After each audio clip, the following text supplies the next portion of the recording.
Hello everyone. तो आज हम स्टार्ट करेंगे क्लास 12th की मैथ, जिसमें से पहले लेक्चर्स में हम लोग ने 2 क्वेश्चन सॉल्व करे थे। वीडियो ज्यादा लंबी होने की वजह से नेक्स्ट क्वेश्चन इस वीडियो में सॉल्व करेंगे। एनसीईआरटी बेस्ड क्वेश्चन है, सारे एनसीईआरटी के बुक से क्वेश्चन उठाए गए। तीसरा वाला क्वेश्चन क्या है, मतलब वो 2 क्वेश्चन उस वीडियो में करा दी। तीसरा क्वेश्चन क्या है, stone is dropped in a still lake and move in circle at a speed of 4 centimetre पर सेकेंड। अब यहाँ पे अगर इतना बड़े तो हमें क्या लिखा दिख रहा है, 4 सेंटीमीटर पर सेकेंड, मतलब सेंटीमीटर में है तो मतलब कुछ डिस्टेंस है ये, इसको हम आर लेट कर ले रहे डिस्टेंस को। सेकंड का मीन्स क्या है, यहाँ पे टाइम है, तो इसमें मतलब dr अपॉन में dt में चेंजमेंट हमें कितना दे रहा है, 4 सेंटीमीटर पर सेकंड दे रहा है। तो उसके बाद लिखा है when r is 10 centimetre, r की वैल्यू हमें कितनी दे रहा है, 10 सेंटीमीटर दे रहा है।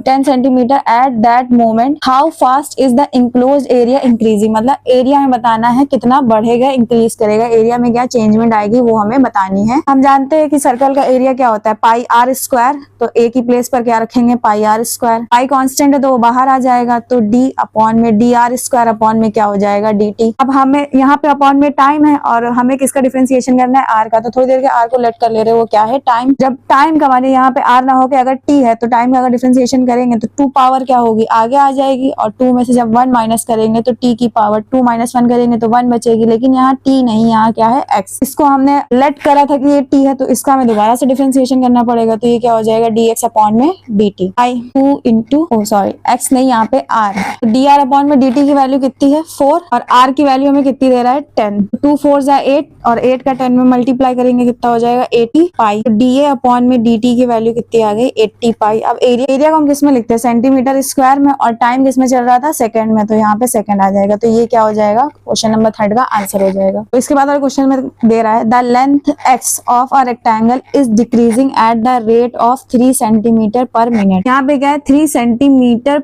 पर मिनट हमें क्या कह रहा है, लेंथ डिक्रीज कर रही है, लेकिन ये लेंथ कितनी है x। तो क्वेश्चन में हमें दे रहा है कि लेंथ x है, तो हम यहाँ पे x लिखेंगे। अगर क्वेश्चन में ना दे रहा होता तो हम इसे कुछ भी लेट कर लेते हैं। तो dx अपॉन में क्या आ जाएगा, टाइम की वजह से यहाँ पे dt। अब क्या कर रहा है, डिक्रीज कर रही है, तो माइनस, जितने भी शुरू में क्वेश्चन आए उन सब में इंक्रीज कर रही थी इसलिए प्लस लिखा था, अब डिक्रीज कर रही थी इसलिए यहाँ पे माइनस लिख दिया। एंड द विथ y, अब कह रहा है विथ कितनी इसकी y at the rate of 2 centimetre पर मिनट, मतलब जो विथ है उसकी चौड़ाई, उसमें चेंजमेंट कितना आ रहा है 2 सेंटीमीटर पर मिनट, मतलब 2 सेंटीमीटर पर मिनट जो चेंजमेंट आ रहा है वो किस में आ रहा है, उसकी विड्थ में आ रहा है, मतलब dy अपॉन में dt। अब विड्थ इंक्रीज हो रही तो इसलिए यहाँ पे पॉजिटिव होगा, पॉजिटिव साइन हम उसको नहीं करते। तो इसके बाद कह रहा है when x equal 10 centimetre y equal 6 centimetre find. पहले क्या फाइंड करना है, हमें पेरीमीटर फाइंड करना है, और दूसरे में हमें क्या फाइंड करना है, जो एरिया है रेक्टेंगल का वो हमें फाइंड करना है। तो फर्स्ट वाले में हमें क्या फाइंड करना है, पेरीमीटर फाइंड करना है। पेरीमीटर का फॉर्मूला क्या होता है, हमें रेक्टेंगल का पेरीमीटर फाइंड करना है। तो रेक्टेंगल में क्या कह रहा है, लेंथ कितनी होगी, रेक्टेंगल में 2 लेंथ होगी तो 2x, और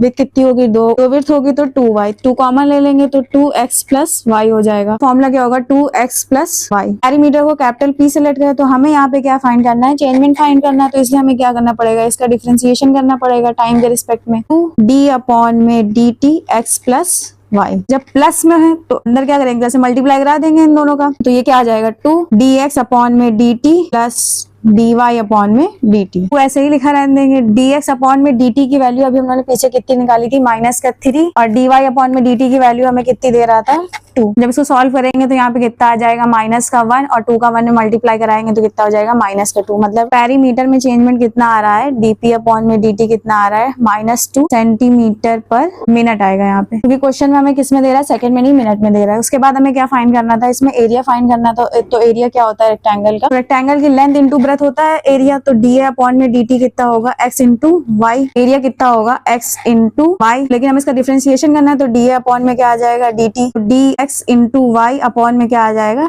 dt। जब मल्टीप्लीकेशन होता है तो फर्स्ट वाले को छोड़ते हैं सेकंड वाले का डिफरेंशिएशन, प्लस सेकंड वाले को छोड़ते हैं फिर फर्स्ट वाले का डिफरेंशिएशन करते हैं। तो जब यहाँ पे डिफरेंशिएशन करेंगे तो dA अपॉन में क्या हो जाएगा dt इक्वल में फर्स्ट वाले को ऐसे ही लिखेंगे, y का डिफरेंशिएशन करेंगे टाइम के रिस्पेक्ट में, प्लस y को ऐसे ही लिखेंगे, x का डिफरेंशिएशन करेंगे टाइम के रिस्पेक्ट में। तो इसको लिखेंगे x dy अपॉन में dt की वैल्यू कितनी थी यहाँ पे 2, y dx अपॉन में dt की वैल्यू कितनी थी -3, x की वैल्यू यहाँ पे कितनी दे रहा है 10, y की वैल्यू यहाँ पे कितनी है 6। तो फाइनल सॉल्यूशन क्या होगा इसका, dA अपॉन में dt इक्वल में 2, एरिया है तो सेंटीमीटर स्क्वायर, और टाइम किसमें चल रहा था, मिनट में। तो ये क्या हो जाएगा इसके आंसर। होप आपको ये दोनों क्वेश्चन समझ में आ गए होंगे। अगर आपको डाउट है तो कमेंट सेक्शन में आप पूछ सकते हैं। If you like then please subscribe and thank you for watching.